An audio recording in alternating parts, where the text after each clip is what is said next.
I am writing this under an appreciable mental strain, since by tonight I shall be no more.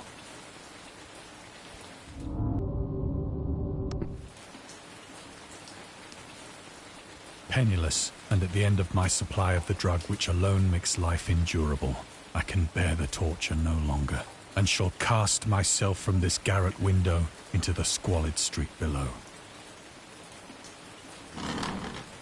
Do not think from my slavery to morphine that I am a weakling or a degenerate. When you have read these hastily scrawled pages, you may guess, though never fully realize, why it is that I must have forgetfulness or death.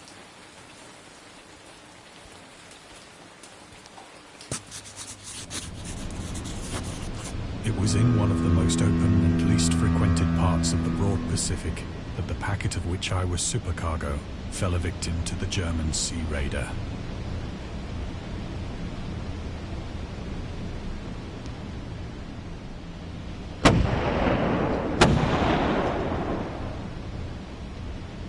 The Great War was then at its very beginning, and the ocean forces of the Hun had not completely sunk to their later degradation. So that our vessel was made a legitimate prize, whilst we of her crew were treated with all the fairness and consideration due us as naval prisoners.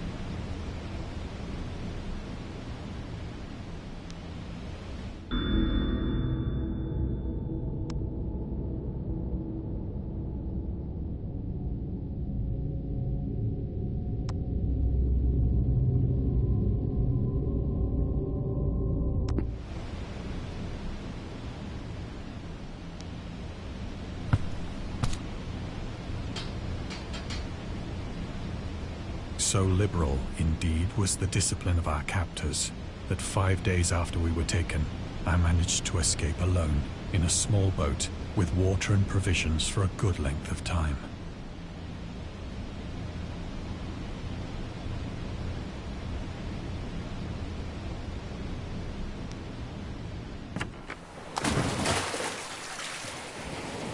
When I finally found myself adrift and free, I had but little idea of my surroundings.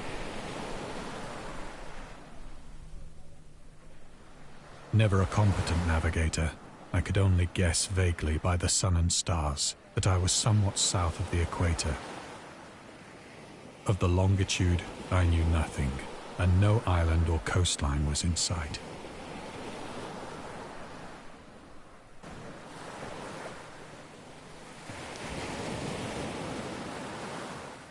The weather kept fair, and for uncounted days I drifted aimlessly beneath the scorching sun, waiting either for some passing ship or to be cast on the shores of some habitable land.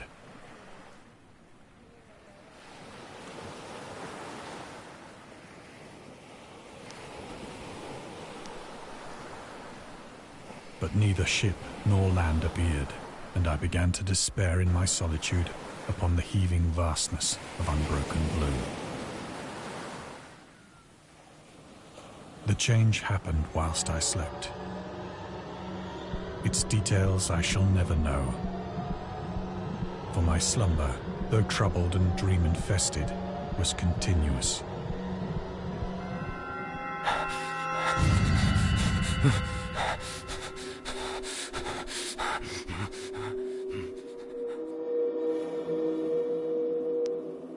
When at last I awoke, it was to discover myself half sucked into a slimy expanse of hellish black mire, which extended about me in monotonous undulations as far as I could see, and in which my boat lay grounded some distance away.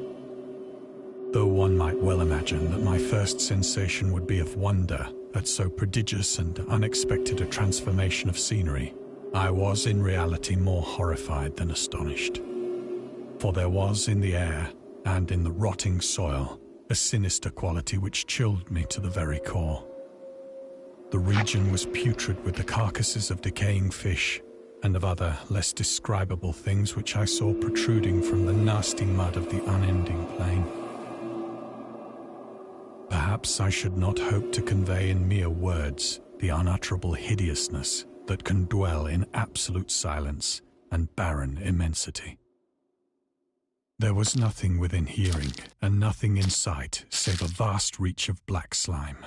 Yet the very completeness of the stillness and the homogeneity of the landscape oppressed me with a nauseating fear. The sun was blazing down from a sky which seemed to me almost black in its cloudless cruelty, as though reflecting the inky marsh beneath my feet.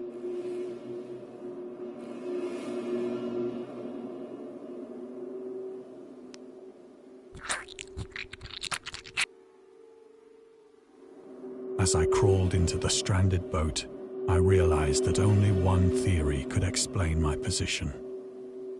Through some unprecedented volcanic upheaval, a portion of the ocean floor must have been thrown to the surface, exposing regions for which innumerable millions of years had lain hidden under unfathomable watery depths. So great was the extent of the new land which had risen beneath me, that I could not detect the faintest noise of the surging ocean, straining my ears as I might. Nor were there any seafowl to prey upon the dead things.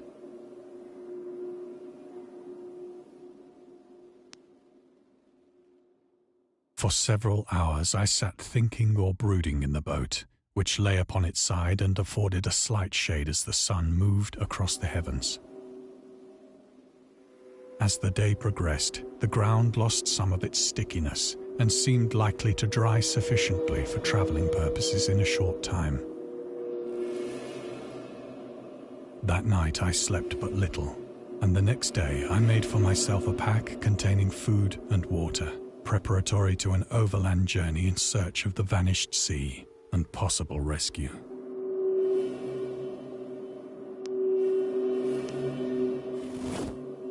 On the third morning, I found the soil dry enough to walk upon with ease. The odor of the fish was maddening, but I was too much concerned with graver things to mind so slight an evil, and set out boldly for an unknown goal.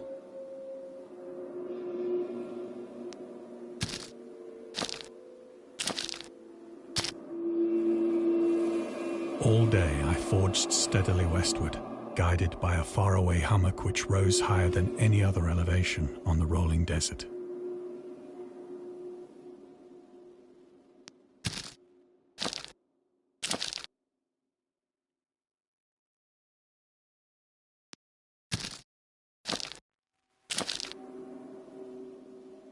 That night I encamped, and on the following day still travelled toward the hummock, though that object seemed scarcely nearer than when I had first espied it.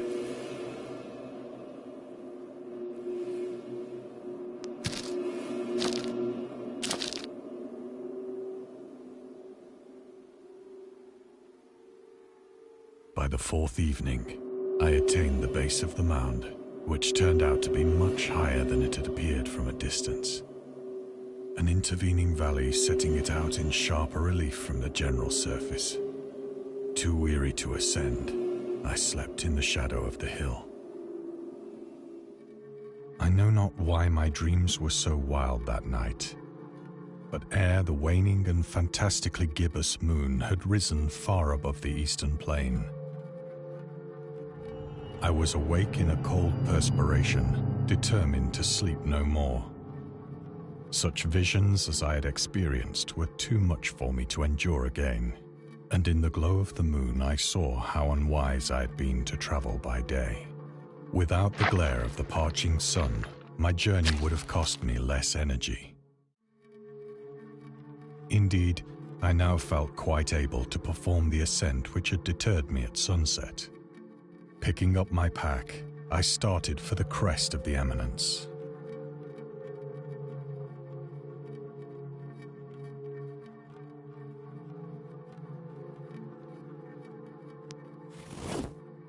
I have said that the unbroken monotony of the rolling plain was a source of vague horror to me.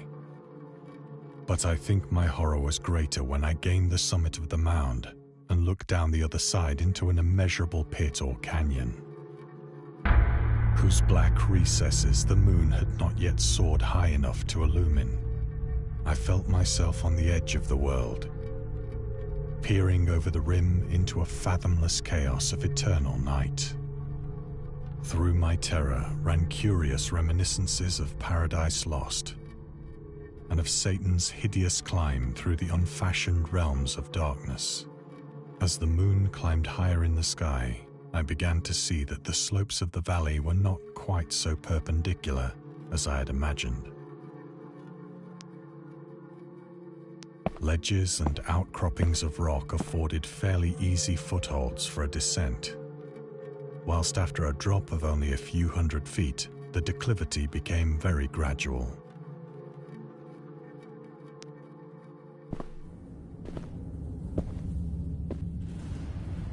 Urged on by an impulse which I cannot definitely analyze, I scrambled with difficulty down the rocks and stood on the gentler slope beneath, gazing into the Stygian deeps, where no light had yet penetrated.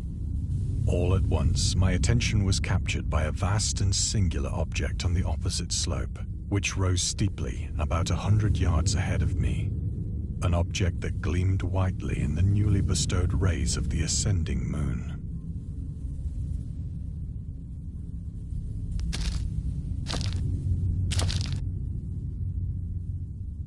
That it was merely a gigantic piece of stone, I soon assured myself. But I was conscious of a distinct impression that its contour and position were not altogether the work of nature. A closer scrutiny filled me with sensations I cannot express. For despite its enormous magnitude, and its position in an abyss which had yawned at the bottom of the sea since the world was young, I perceived beyond a doubt that the strange object was a well-shaped monolith, whose massive bulk had known the workmanship and perhaps the worship of living and thinking creatures. Dazed and frightened, yet not without a certain thrill of the scientist's or archaeologist's delight, I examined my surroundings more closely.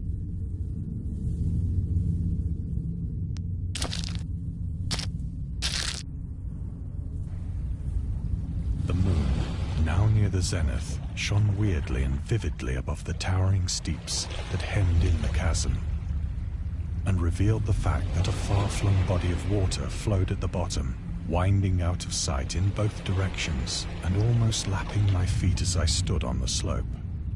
Across the chasm, the wavelets washed the base of the cyclopean monolith, on whose surface I could now trace both inscriptions and crude sculptures.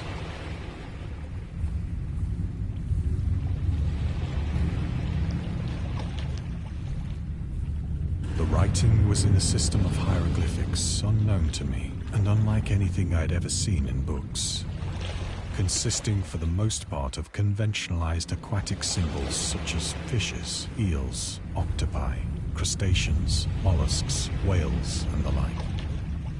Several characters obviously represented marine things which are unknown to the modern world, but whose decomposing forms I had observed on the ocean-risen plain. It was the pictorial carving, however, that did most to hold me spellbound.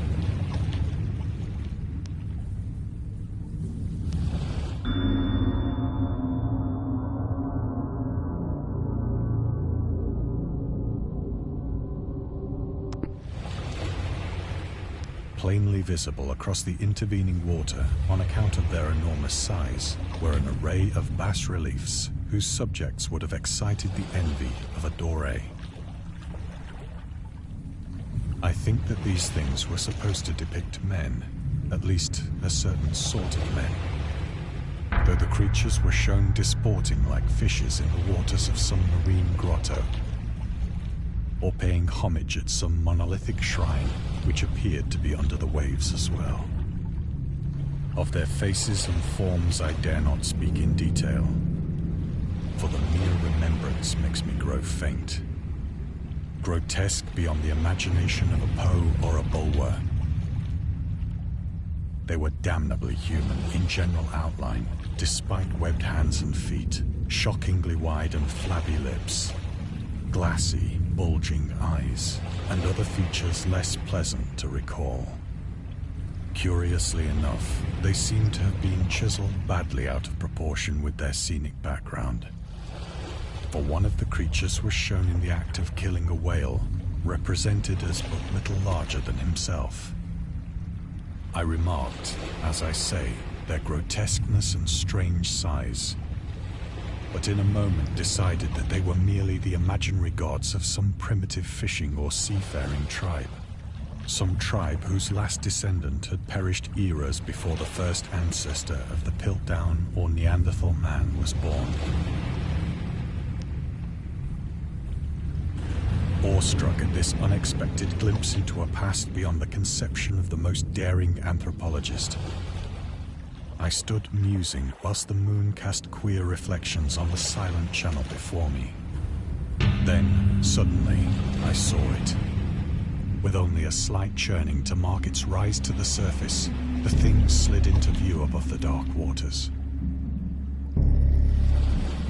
Unfeels-like and loathsome, it darted like a stupendous monster of nightmares to the monolith, about which it flung its gigantic scaly arms, the while it bowed its hideous head and gave vent to certain measured sounds.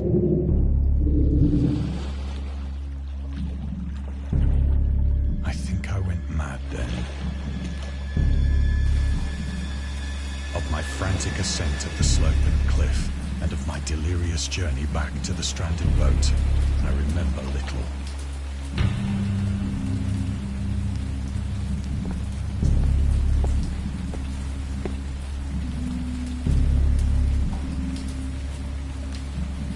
I believe I sang a great deal and laughed oddly when I was unable to sing.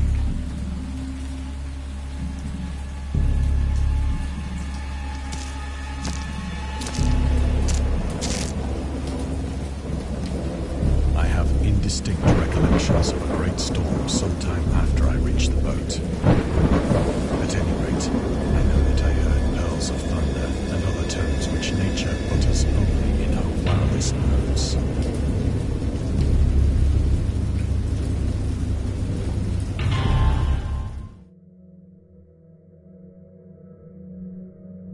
When I came out of the shadows, I was in a San Francisco hospital, brought thither by the captain of the American ship which had picked up my boat in mid-ocean. In my delirium, I had said much, but found that my words had been given scant attention. Of any land upheaval in the Pacific, my rescuers knew nothing, nor did I deem it necessary to insist upon a thing which I knew they could not believe.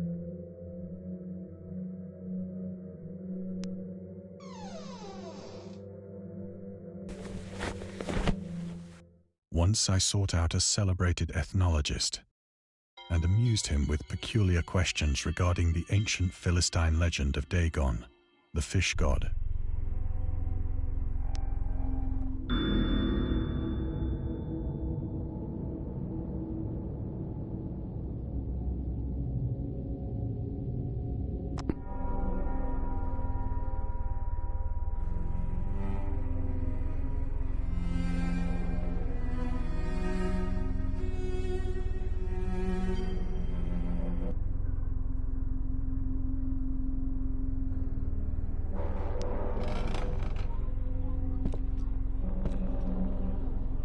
But soon perceiving that he was hopelessly conventional, I did not press my inquiries.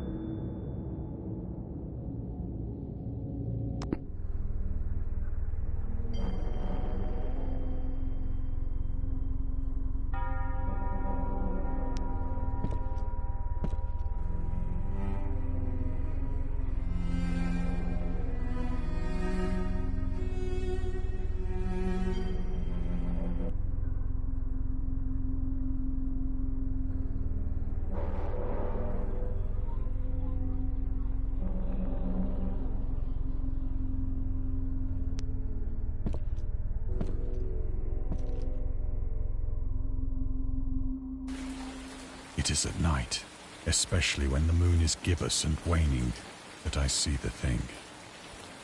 I tried morphine, but the drug has given only transient surcease and has drawn me into its clutches as a hopeless slave. So now I am to end it all, having written a full account for the information or the contemptuous amusement of my fellow men.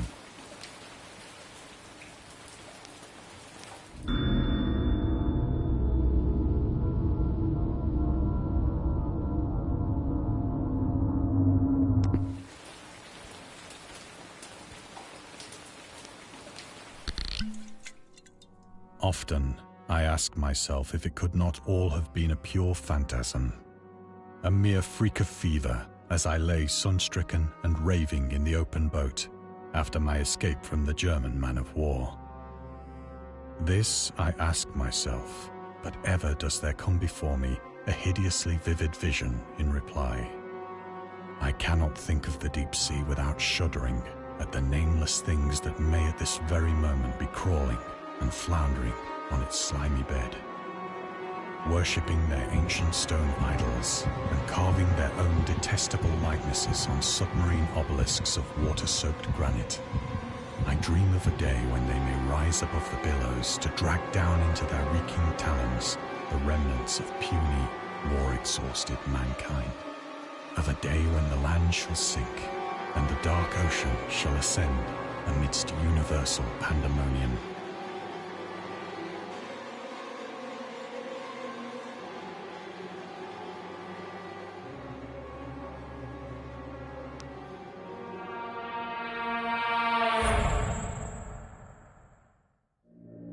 The end is near. I hear a noise at the door, as of some immense slippery body lumbering against it.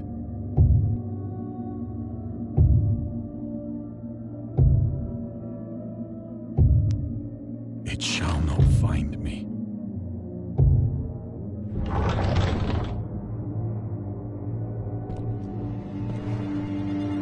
God, that hand!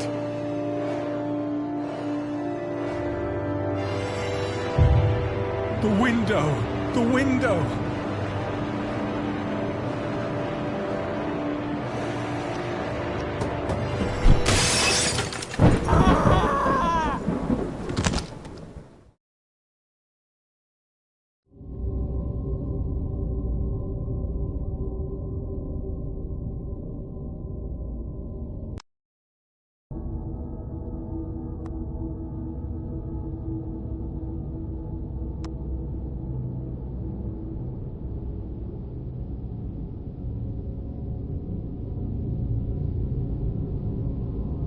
I hate the moon. I am afraid of it. When it shines on certain scenes familiar and loved, it sometimes makes them unfamiliar and hideous. It was in the spectral summer when the moon shone down on the old garden where I wandered. The spectral summer of narcotic flowers and humid seas of foliage that bring wild and many-colored dreams.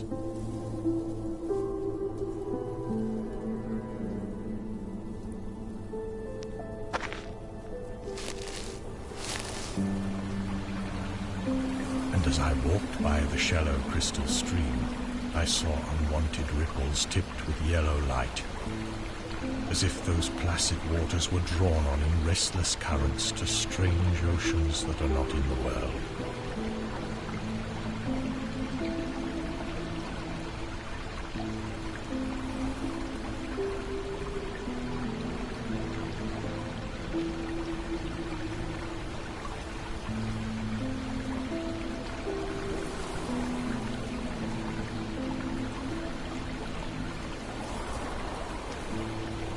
Silent and sparkling, bright and baleful, those moon-cursed waters hurried I knew not whither. Whilst from the empowered banks, white lotus blossoms fluttered one by one in the opiate night wind and dropped despairingly into the stream, swirling away horribly under the arched carven bridge and staring back with the sinister resignation of calm, dead faces.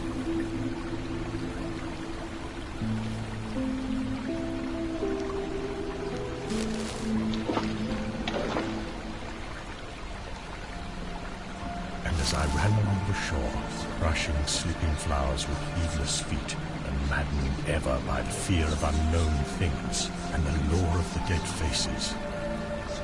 I saw that the garden had no end under that moon.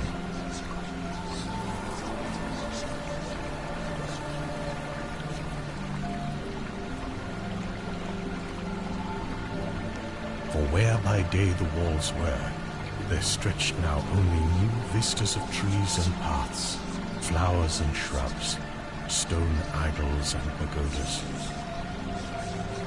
and bendings of the yellow-litten stream past grassy banks and under grotesque bridges of marble. And the lips of the dead lotus faces whispered sadly and bade me to follow.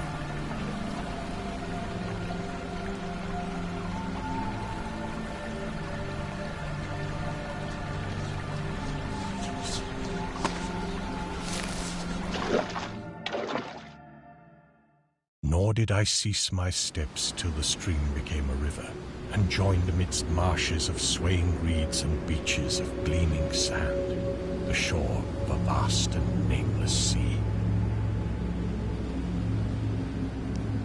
Upon that sea the hateful moon shone, and over its unvocal waves weird perfumes brooded. And as I saw therein the lotus faces vanish, I longed for nets that I might capture them and learn from them the secrets which the moon had brought upon the night.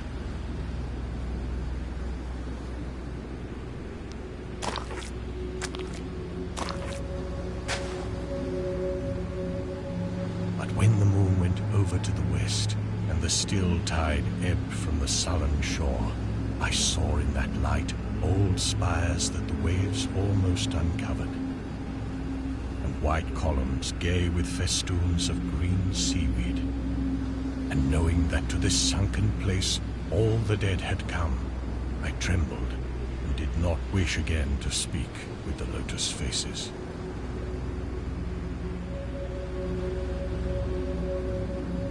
Yet when I saw afar out in the sea a black condor descend from the sky to seek rest on a vast reef, I would fain have questioned him and asked him of those whom I had known when they were alive. This I would have asked him had he not been so far away, but he was very far, and could not be seen at all when he drew nigh that gigantic reef.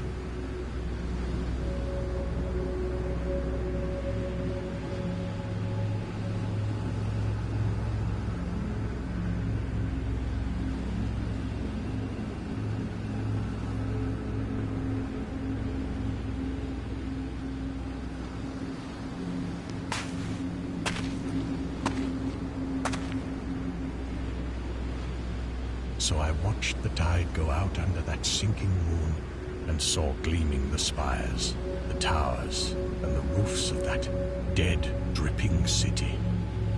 And as I watched, my nostrils tried to close against the perfume-conquering stench of the world's dead.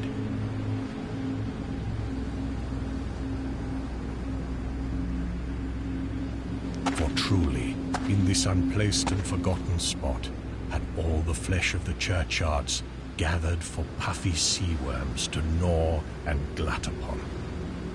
Over those horrors the evil moon now hung very low, but the puffy worms of the sea need no moon to feed by. And as I watched the ripples that told of the writhing of worms beneath, I felt a new chill from afar out, whither the condor had flown, as if my flesh had caught a horror before my eyes had seen it.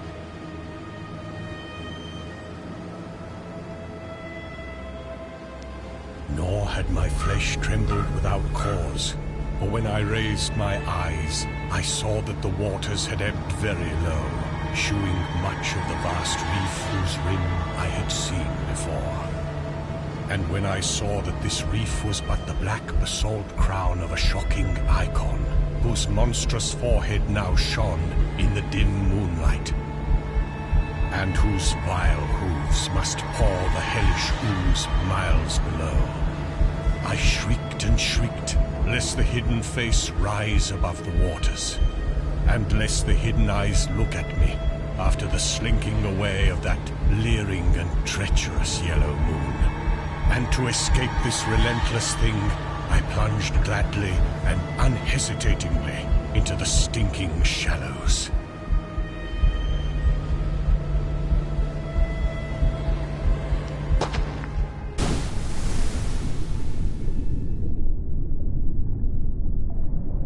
Where amidst weedy walls and sunken streets, fat sea worms feast upon the world's dead.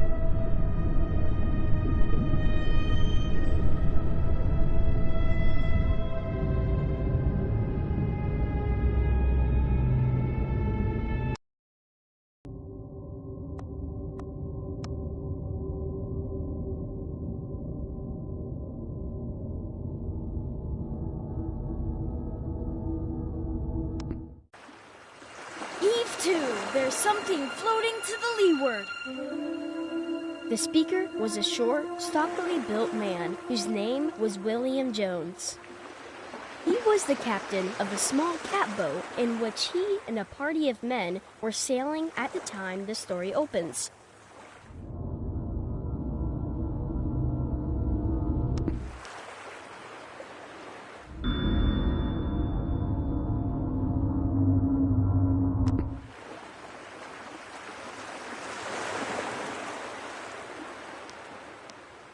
Aye, aye, sir, answered John Towers, and the boat was brought to a standstill.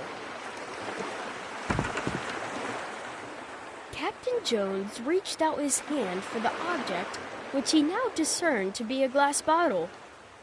"Nothing but a rum flask that the men on the passing boat threw over," he said, but from an impulse of curiosity, he reached out for it. It was a rum flask, and he was about to throw it away when he noticed a piece of paper in it. He pulled it out, and on it read the following. January 1st, 1864. I am John Jones, who writes this letter. My ship is fast sinking with the treasure on board. I am where it is marked on the enclosed chart. Captain Jones turned the sheet over, and the other side was a chart. On the edge were written these words. Dotted lines represent course we took. Towers, said Captain Jones excitedly, read this. Towers did as he was directed. I think it would pay to go, said Captain Jones. Do you? Just as you say, replied Towers. We'll charter a schooner this very day, said the excited captain. All right, said Towers.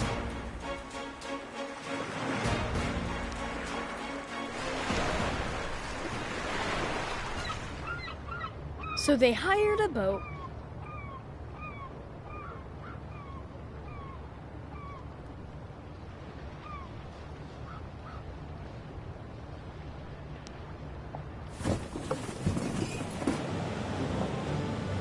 and started off, governed by the dotted lines of the chart.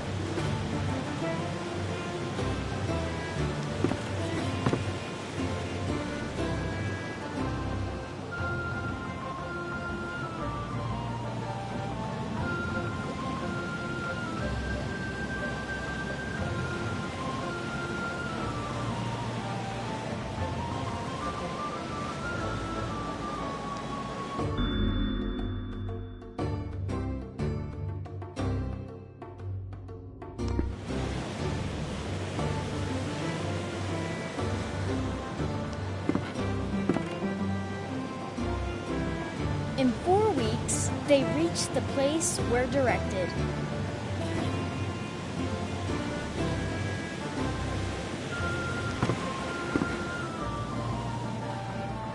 And the divers went down.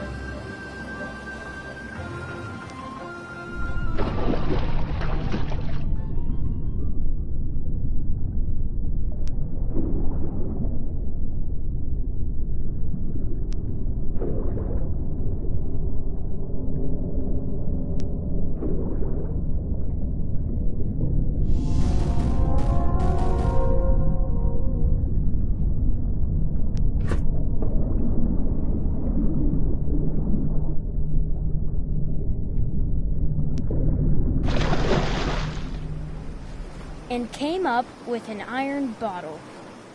They found in it the following lines scribbled on a piece of brown paper.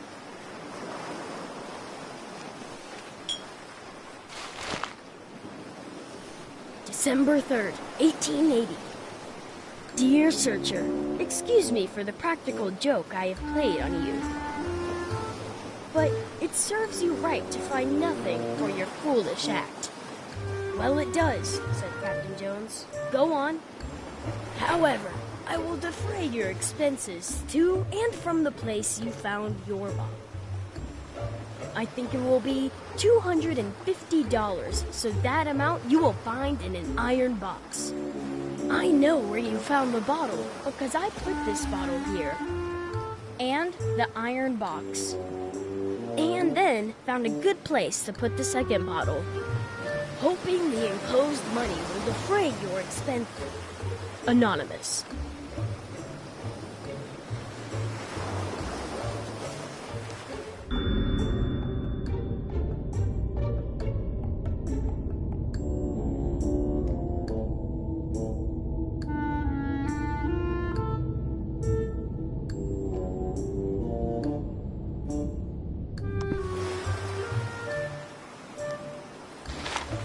I'd like to kick his head off, said Captain Jones.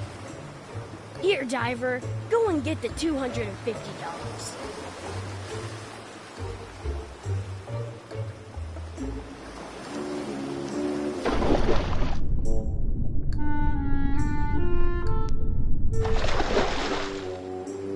In a minute, the diver came up bearing an iron box.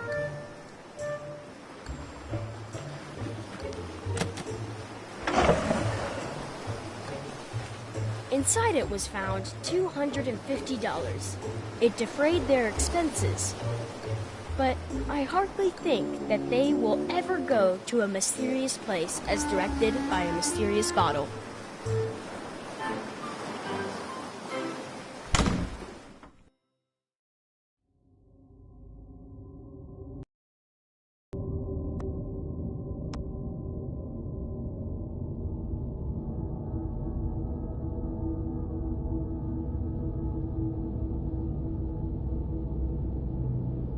My dreams occasionally approached the fantastical in character, though falling somewhat short of coherence. One scene is especially stamped upon my recollection. That of a dank, fetid, reed-choked marsh under a gray autumn sky.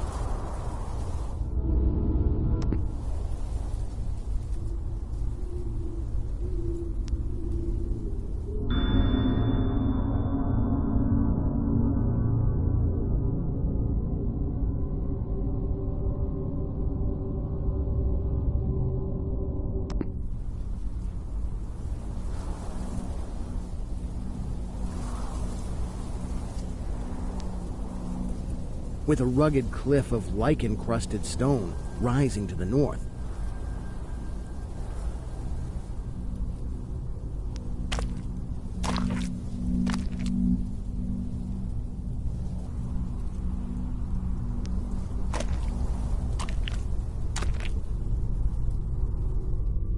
Impelled by some obscure quest, I ascended a rift or cleft in this beetling precipice.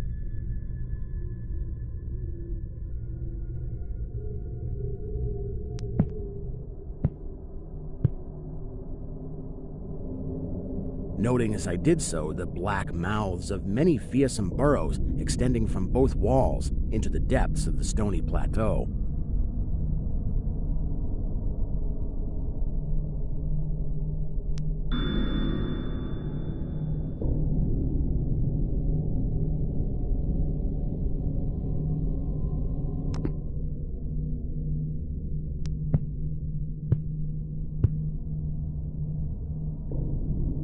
At several points, the passage was roofed over by the choking of the upper parts of the narrow fissure.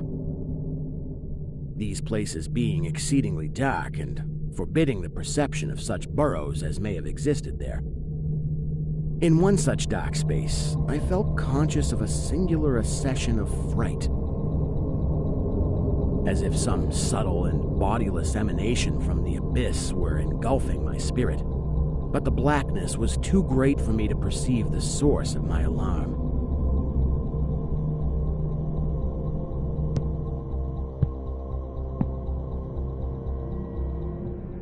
At length, I emerged upon a tableland of moss-grown rock and scanty soil, lit up by a faint moonlight which had replaced the expiring orb of day. Casting my eyes about, I beheld no living object, but was sensible of a very peculiar stirring far below me amongst the whispering rushes of the pestilential swamp I had lately quitted.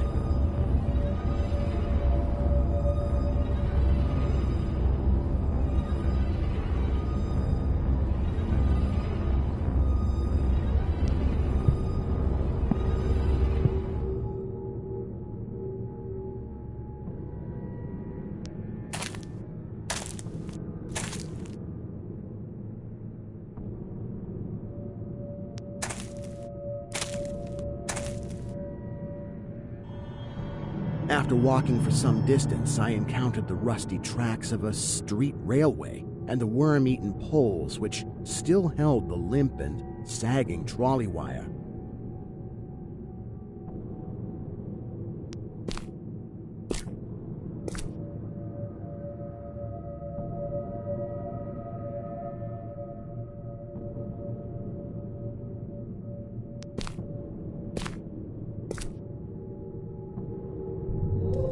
Following this line, I soon came upon a yellow vestibuled car numbered 1852 of a plain, double-trucked type common from 1900 to 1910.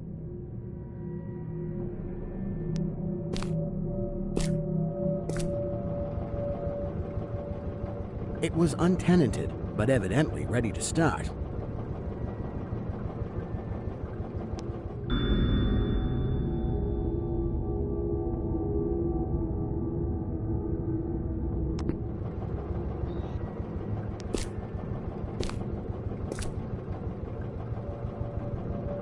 The trolley being on the wire and the air brake pump now and then throbbing beneath the floor.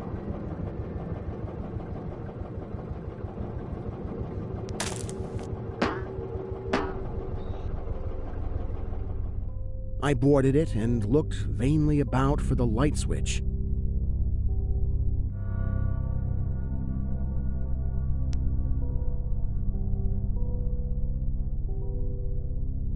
Then I sat down in one of the cross seats toward the middle, awaiting the arrival of the crew and starting of the vehicle.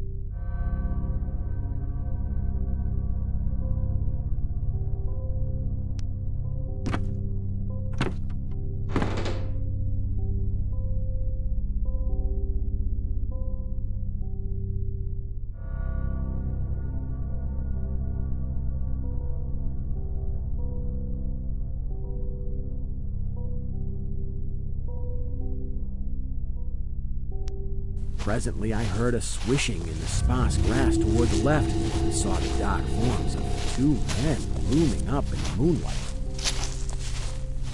They had the regulation caps of a railway company, and I could not doubt but that they were the conductor and motorman. Then one of them sniffed with singular sharpness and raised his face to howl at the moon. The other dropped on all fours to run toward the car. I leapt up and at once raced madly out of that car.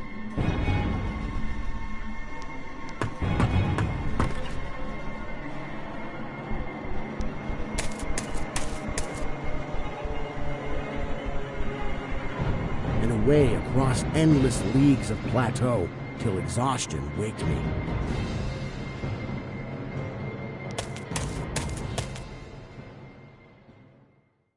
Doing this not because the conductor had dropped on all fours, but because the face of the motorman was a mere white cone, tapering to one blood-red tentacle.